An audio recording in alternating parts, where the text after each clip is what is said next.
belajar sabar. Sabar lagi, marah lagi, sabar lagi, lama-lama menjadi sabar. Nah, ilmu yang ingin saya sampaikan, yuk belajar satu persatu ya, yang menyebabkan kita ini selalu gelisah, marah, kecewa, sedih seumur hidup. Perasaan semacam itulah yang menyiksa hidup kita. Banyak orang yang rumahnya bagus tapi tidak bahagia. Setiap hari marah-marah saja. Orang kaya sama orang miskin, mana yang banyak marah-marahnya? Kalau begitu enak miskin. Betul nggak? Bu, ibu-ibu yang sekarang ada yang sudah kaya nggak?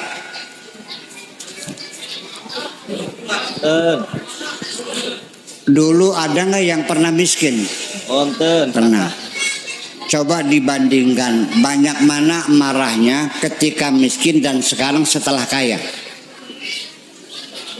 Gara-gara banyak harta kita akhirnya banyak marah. Saya doakan mudah-mudahan hartanya jangan banyak. Amin. Perhatikan. Di depannya ada secangkir kopi panas, masih mengeluarkan asap. Baunya sangat sedap sekali. Istrinya cantik jelita di sampingnya. Di depannya taman bunga. Ada mawar, ada melati. Sedang merekah di pagi hari. Masih bermandikan embun. Ya, sambil duduk. Tiba-tiba air matanya meleleh. Menangis. Sedih. Memikirkan masa lalunya. Goblok enggak? Goblok enggak? Secangkir kopi, taman bunga, istri cantik, rumah gedong, kok nangis? Berarti tidak selalu orang yang rumahnya gedong itu hidupnya bahagia. Betul nggak? Terus ini orang bukan kurang makan, bukan kurang duit, dia selalu menangis di tengah-tengah kemewahannya karena dia ingat masa lalu, ingat penderitaan yang lalu. Malam ini yuk kita belajar supaya jiwa kita tenang. Masa lalu adalah mimpi. Lupakan saja semuanya. Dan masa lalu tidak akan kembali. Jangan lagi diingat-ingat, lupakan saja. Besok adalah belum datang dan bukan milik kita. Apa yang terjadi kita tidak tahu. Ibu-ibu, bapak sekalian, di sini ada nggak yang tahu besok? boten. Nggak tahu. Kalau kamu tidak tahu, kenapa kamu pikirkan? Sama saja memikirkan sesuatu yang tidak cerdas, enggak tuh? Enggak. Memikirkan sesuatu yang tidak tahu. Masa depan bukan milik kita. Masa lalu adalah mimpi. Hari ini, inilah milik kita. Nikmatilah hari ini sepenuhnya. Tugas-tugas kita selesaikan semuanya. Waktunya sholat ya sholatlah. Waktunya berzikir berzikirlah. Waktunya berdagang yang berdaganglah. Waktunya tidur tidurlah. Nikmatilah hari ini adalah milikmu. Laksanakan tugas secara sempurna. Karena dengan melaksanakan tugas sempurna hari ini, ya, berarti sama dengan mempersiapkan hari esok yang lebih baik. Setuju? Dengan kita bekerja keras hari ini, kita bisa melupakan masa lalu. Tenang nggak jiwanya? Senang nggak? Satu, ilmunya. Ilmu kan nih? Ilmunya sudah.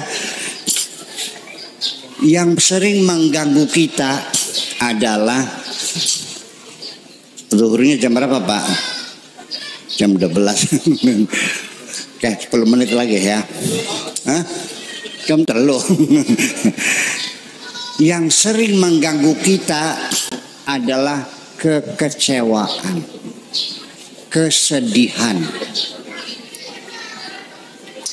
masa depan yang menakutkan. Takut masa depan tadi sudah selesai. Sibukkan dirimu bekerja hari ini secara sempurna sama dengan mempersiapkan hari esok yang lebih baik. Satu, ilmu. Yang kedua adalah kesedihan kita yang membuat hati kita menjadi goncang ini karena ketakutan dan karena kesedihan. Makanya orang yang berjiwa tenang itu adalah para aulia. Para waliullah itu orang yang jiwanya tenang karena mereka tidak punya rasa takut dan tidak punya rasa sedih. Inna awliya Allahi la khaufun alaihim wa lahum yahzanun. Mereka itu tidak ada rasa takut dan tidak ada rasa sedih. Oke, sekarang saya mau nanya nih, yang takut sudah sedih. Bapak siapa namanya yang paling ujung ini? Pak siapa namanya? Siapa? Son Haji. Bapak Son Haji. Bapak Son Haji, saya mau nanya. Bapak punya motor, waktu belanja di Alfamaret, selesai belanja keluar motornya nggak ada, alias di maling. Sedih nggak? Oke. Betul sedih. Pertanyaannya, kenapa Bapak Son Haji sedih? Iya tahu. Tadi motornya hilang, lalu dia sedih. Saya nanya, kenapa kamu sedih? Hilang lagi. Nggak jawab kamu maju. Iya. Kenapa dia motornya hilang, lalu dia sedih. Saya nanya, kenapa kamu sedih? Motornya hilang, sedih kenapa? Non, masih baru. Merasa memiliki. Kalau motornya motor lama sedih nggak? Oke. Ada lagi pakai kreditnya belum lunas. Nah sekarang andai kan sudah lunas, sedih nggak? Kenangannya akeh. Motornya cuma satu-satunya. Nah kalau punya 3 sedih nggak? Bukan jawaban tuh. Nah ini cerdas makanya. Sekarang saya nanya, kalau yang hilang itu motornya paku, sedih nggak? Kenapa tidak sedih? Nah itu dia. Itu dia. Sebenarnya sedih karena motor itu milikku. Jadi orang itu kapan sedih? Ketika merasa memiliki. Kapan kita sedih kehilangan sesuatu? Ketika kita merasa memiliki. Tapi kalau Pak Son Haji rumahnya di pinggir jalan, tempat penitipan sepeda motor, motornya banyak loh, ratusan tuh. Ada yang ngambil, sedih nggak? Kenapa? Jadi kalau hidup ini kepengen tidak sedih, jangan pernah merasa memiliki. Ilmu enggak nih? Ilmu enggak? Ini dari awal Allah sudah memberitahukan kepada kita, wahai umat Islam, wahai umat Muhammad, sejak awal yakinilah bahwa langit, bumi dan segala isinya semuanya itu milik Allah, bukan milik kamu. Lillahi ma fis samawati wa ma fil ardi. Jadi yang ada di kantong kita, yang di tangan kita ini dipinjemin sama Allah, hanya fasilitas, hanya hak guna pakai. Jadi kalau diambil sama Allah, ya sudah, innalillahi wa inna ilaihi. Ya udah, kita semua milik Allah, kita kembali kepada Allah, kan begitu. Jadi kenapa kita dihukum oleh Allah dengan perasaan sedih sampai air matanya sebaskom? Kenapa kita dikasih hukuman Allah? Kesedihan adalah hukuman Allah karena kita melanggar aturan Allah, yaitu merasa memiliki. Kalau bapak-bapak, ibu-ibu belajarnya hanya kitab fikih, kitab Sapina, kitab Takrib, Fathul Mu'in, dalam kitab fikih tidak dilarang orang memiliki. Betul nggak? Betul. Kalau kita dari hati belajarnya di akidah kita, di hati kita merasa memiliki adalah satu kejahatan terhadap Allah. Kenapa? Karena di situ ada persengketaan. Ada dua pihak yang mengklaim kepemilikan. Kata Allah, semua milikku. Dan Pak Sonaji mengatakan, motor ini milikku. Dengan siapa bertengkarnya? Dengan Allah. Ini HP saya, Pak Sonaji juga itu HP saya. Bertengkar enggak? Urusannya ke polisi enggak?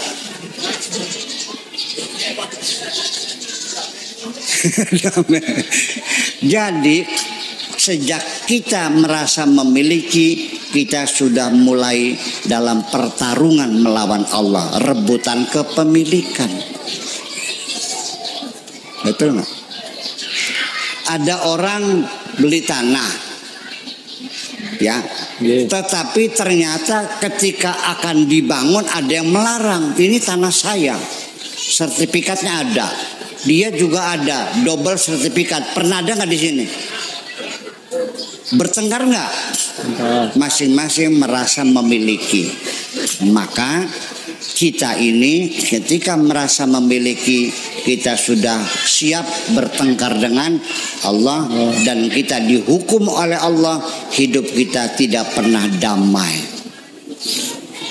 Jadi sudah semuanya adalah milik Allah. Lillahi ma fis samawati wa ma fil ardi, semuanya milik Allah. Alhamdulillah, dipinjemin fasilitas gratis. Saatnya diambil, ya diambil. Ya, tidak punya apa-apa, cukup menerima apa yang ada saja. Selalu menerima apa yang ada, hidupnya tidak punya apa-apa.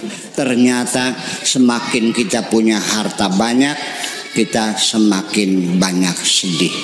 Berbahagialah mereka yang tidak punya apa-apa. Itu mustawa ali lizuhud. Zuhud yang tertinggi dijamin nafsul mutmainnah, tidak pernah sedih, tidak pernah takut. Orang semacam ini kalau mati, ya ayyatuhan nafsul mutmainnah, wahai jiwa yang tenang. Kalau saya, bapak-bapak, ibu-ibu, malaikat datangnya bawa gada. Ayo balik, cepat balik, tarik. Kalau yang nafsul mutmainnah datangnya bu, mengetuk pintu, assalamualaikum warahmatullahi wabarakatuh. Sinten niku? Kula malaikat Israil bu haji, buka jika sana, kula dikengken pangeran keken jemput sampeyan. Paham? Siap?